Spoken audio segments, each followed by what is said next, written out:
Jemaat yang dikasihi Tuhan Yesus Kristus, saat ini sebelum kita memulai setiap kegiatan dan aktivitas kita, mari kita memberikan waktu kita untuk beribadah pada pagi ini. Kita mengambil saat teduh sejenak.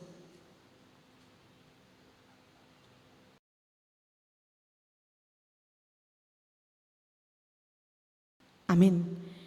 Kita angkat pujian bagi Tuhan, kita bernyanyi dari buku Ende nomor 299 ayat 5, buku Logu nomor 86.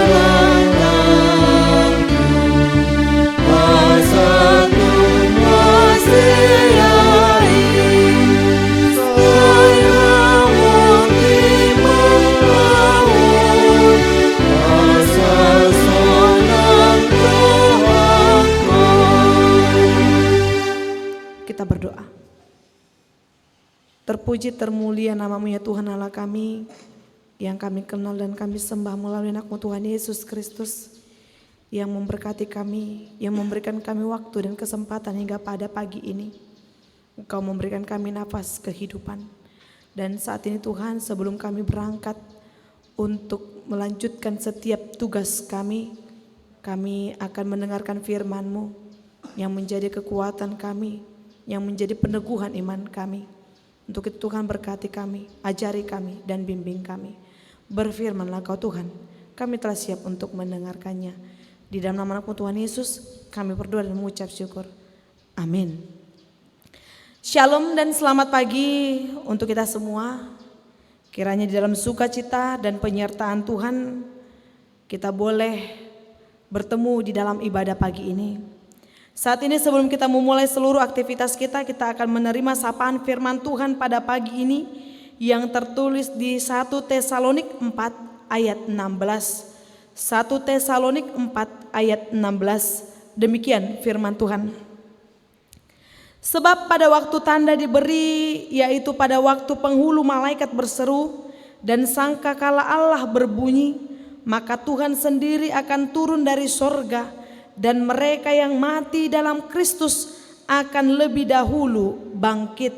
Sebab pada waktu tanda diberi, yaitu pada waktu penghulu malaikat berseru dan sangkakala Allah berbunyi, maka Tuhan sendiri akan turun dari sorga, dan mereka yang mati dalam Kristus akan lebih dahulu bangkit. Jemaat yang dikasihi Tuhan Yesus Kristus, kita melihat sampai pada saat ini belum ada satupun manusia ataupun ilmu pengetahuan yang mampu memprediksi kapan kedatangan Kristus kedua kalinya. Bahkan untuk memprediksi tentang masa depan, memprediksi hidup dan mati manusia saja pun tidak ada yang mampu untuk melakukannya. Karena dengan demikian Bapak Ibu saudara-saudara yang terkasih di dalam Kristus Yesus, ini memperlihatkan bahwa manusia itu memiliki keterbatasan di dalam hidupnya. Dan jika kita berbicara soal kematian Bapak Ibu, kita harus melihat bahwa kematian bukan akhir dari segala sesuatu. Tetapi saat ini kita akan melihat bahwa kematian merupakan awal perjalanan hidup yang baru bersama dengan Tuhan Yesus. Oleh karena itu sesungguhnya kita tidak boleh dikuasai oleh kesedihan atas mereka yang telah mati di dalam Tuhan Yesus. Karena dikatakan bahwa kita harus memiliki pengharapan di balik kematian tersebut. Inilah yang hendak disampaikan oleh Paulus kepada jemaat-jemaat di Tesalonika, agar mereka yang mengetahui tentang orang yang mati di dalam Kristus, sehingga mereka tidak terus-menerus dikuasai oleh kesedihan seperti orang yang tidak memiliki pengharapan.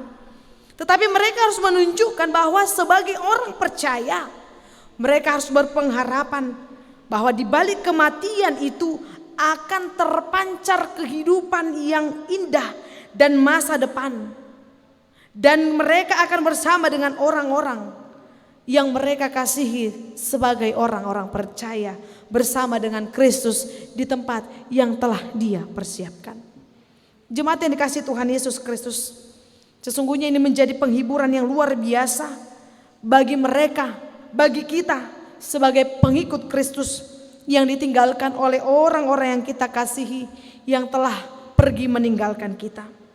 Pengharapan itu yang pasti bahwa pada satu saat kelak sangkakala Allah akan berbunyi dan Tuhan akan turun dari sorga, dan orang yang mati dalam Tuhan dikatakan akan bangkit.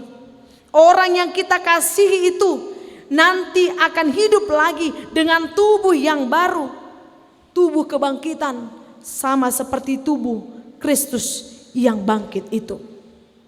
Dan kita yang hidup ini juga dikatakan di dalam kelanjutan dari nats firman Tuhan ini akan diubahkan dalam sekejap mata.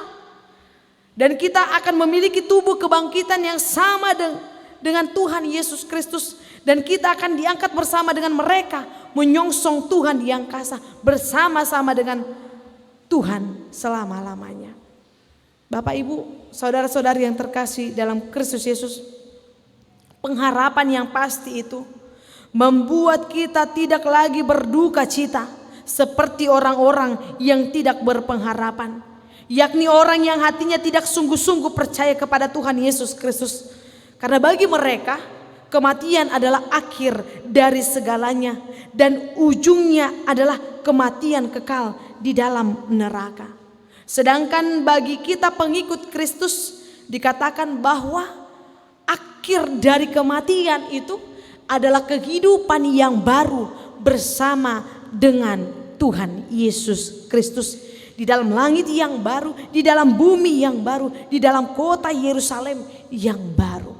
Maka dengan demikian Bapak Ibu saudara-saudari yang terkasih dalam Kristus Yesus, pengharapan yang pasti ini seharusnya membuat kita lebih bersemangat lagi melakukan segala perintah Kristus dengan kuasa dan dengan dipimpin oleh Roh Kudus. Maka kita hidup akan lebih berbahagia dan kita akan diberkat dan melihat bahwa sesungguhnya orang-orang percaya jangan lagi tinggal di dalam kerisauan, jangan lagi tinggal di dalam kepenatan, jangan lagi tinggal di dalam ketidakberpengharapan, tetapi yakinlah, berpengharapanlah bahwa Allah di dalam anaknya Tuhan Yesus Kristus telah mempersiapkan tempat bagi mereka yang percaya kepada anaknya, dan kita akan bersama-sama dengan mereka yang kita kasihi.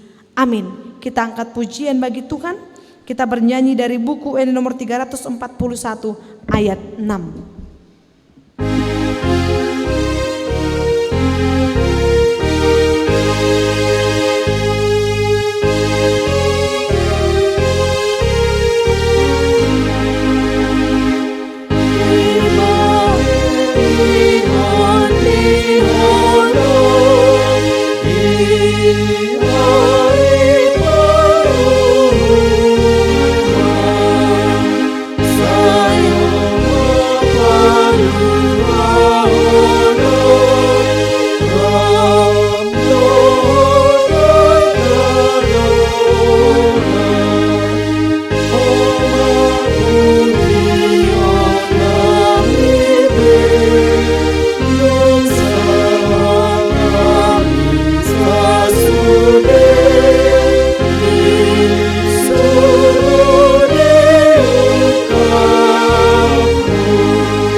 Kembali berdoa. Terima kasih ya Tuhan Allah kami untuk firman yang telah Engkau sampaikan kepada kami pada pagi ini, yang mengingatkan kami, yang meneguhkan iman kepercayaan kami, agar di saat kami harus menghadapi duka cita oleh karena kepergian orang-orang yang kami kasihi, Engkau meyakinkan kami ya Tuhan bahwa Engkau akan membangkitkan mereka. Demikian juga kami akan bersama-sama dengan Engkau di dalam tempat yang telah Engkau persiapkan, bahwa kami tidak lagi harus takut akan kematian, tetapi Engkau mengingatkan kami bahwa kematian adalah jalan untuk dapat bersama, untuk dapat tinggal di dalam kehidupan yang kekal, di dalam kehidupan yang telah Engkau persiapkan kepada orang-orang yang percaya. Untuk itu ya Tuhan Allah kami, Engkau hiburkan setiap jemaat-jemaat Tuhan yang di dalam duka cita oleh karena perpisahan bersama dengan orang-orang yang dikasihinya. Engkau hiburkan, Engkau kuatkan ya Tuhan setiap jemaat-jemaat-Mu. Engkau juga Tuhan yang memberikan sukacita di balik setiap duka cita, di balik setiap air mata. Engkau persiapkan penghiburan kepada mereka. Bimbing, Engkau pimpin kami Tuhan dalam setiap perjalanan kehidupan kami, agar kami boleh melaksanakan setiap tugas kami, setiap aktivitas dan pekerjaan kami seturut dengan kehendak-Mu. Engkau jaga kami Tuhan, Engkau juga yang memberikan berkat-berkat Tuhan di dalam kehidupan kami. Ampunkan kami ya Tuhan dari segala dosa pelanggaran kami, agar kami semakin layak menjadi pewaris kerajaan-Mu. Di dalam nama Anakmu Tuhan Yesus Kristus kami berdoa dan mengucap syukur. Jadilah kehendak-Mu di dalam hidup kami. Anugerah dari Tuhan kita Yesus Kristus, kasih setia dari Allah Bapa, dan persekutuan Roh Kudus kiranya menyertai hidup kita sekalian. Amin. Selamat pagi, Tuhan Yesus memberkati.